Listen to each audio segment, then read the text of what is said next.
كلنا بندور على الاكلات السريعه والغدا السريع في الصيف وفي الحر عشان ما نقفش كتير في المطبخ.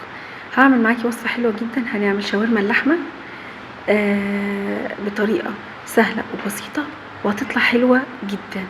دي من ضمن الوصفات اللي انا كنت عاملاها في فيديو المصيف اللي قلتلك هنزلها منفصله. وصفه حلوه جدا وطريقتها حلوه وسهله. تابعي الفيديو للاخر، ولو كملتي معايا يا ريت ما تنسيش تعملي لي لايك وتشتركي في القناه. معاكي رشا سعد، منورين مطبخ رشا. تعالوا يلا بينا نصلي على النبي ونقول الوصفه بتاعتنا الحلوه دي اتعملت ازاي.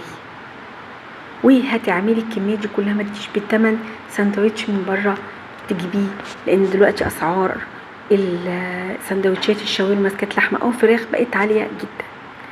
معايا هنا تقريبا كيلو او كيلو وربع من اللحمه، لانها دي من لحمه العيد فما كنتش عارفه وزنها بالظبط. قطعتها شرايح رفيعه على قد ما قدرت بالشكل اللي انت شايفاه ده كده. اهم حاجه تحاولي تقطعيها شرايح رفيعه علشان ما تاخدش معاكي وقت في التسويه وتستوي وتبقى تسويتها حلوه. نزلت عليها بعصير من الليمونه كبيره او عصير ليمونتين وسط، ونص كوبايه من اللبن. تقدري تستبدلي اللبن بزبادي لو عندك، ومعلقتين كبار من زيت الذره. تقدري تحطي اي نوع زيت، انما انا بقولك على اللي انا حطيته. وهبتدي كده اشربها واشبعها كويس جدا من المكونات اللي انا حطيتها. فلفل اسود، ملح،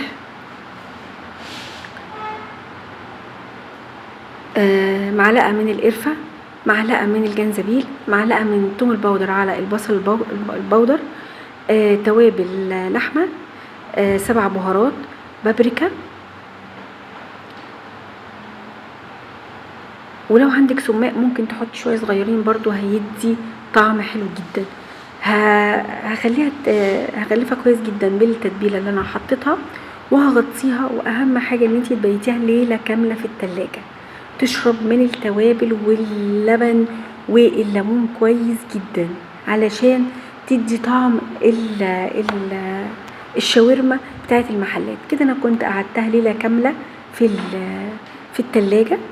هبتدي بقى كده اخدها، حطيت طاسه على النار وحطيت فيها معلقه من الزيت كبيره، وهبتدي انزل بشرايح الشاورما بتاعتي علشان اديها صدمه واشوحها كويس جدا مع بعض.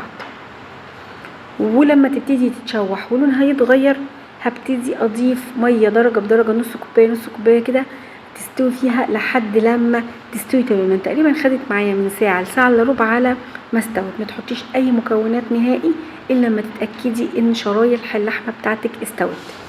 اهو بالشكل ده كده هبتدي اقلب فيها لحد لما تدبل تماما، وبعدين ابتدي اضيف الميه درجه بدرجه. معايا هنا بصلتين كبار وفلفلايه حمراء وفلفلايه صفراء.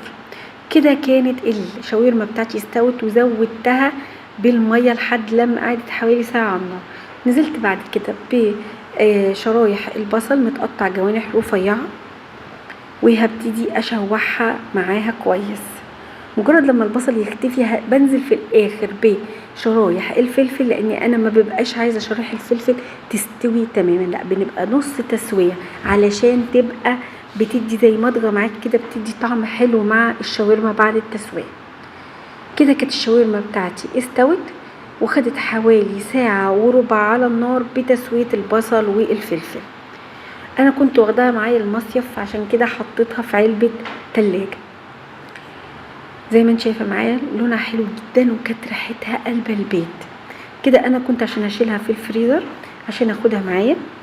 هوريها لك بقى كده. كنت طلعتها من الفريزر وانا في المصيف وسخنتها كمان، وهبتدي احطها في الكايزر بتاعي. تقدري تستخدمي عيش سوري او تستخدمي العيش اللي هو الصغير الابيض او الكايزر.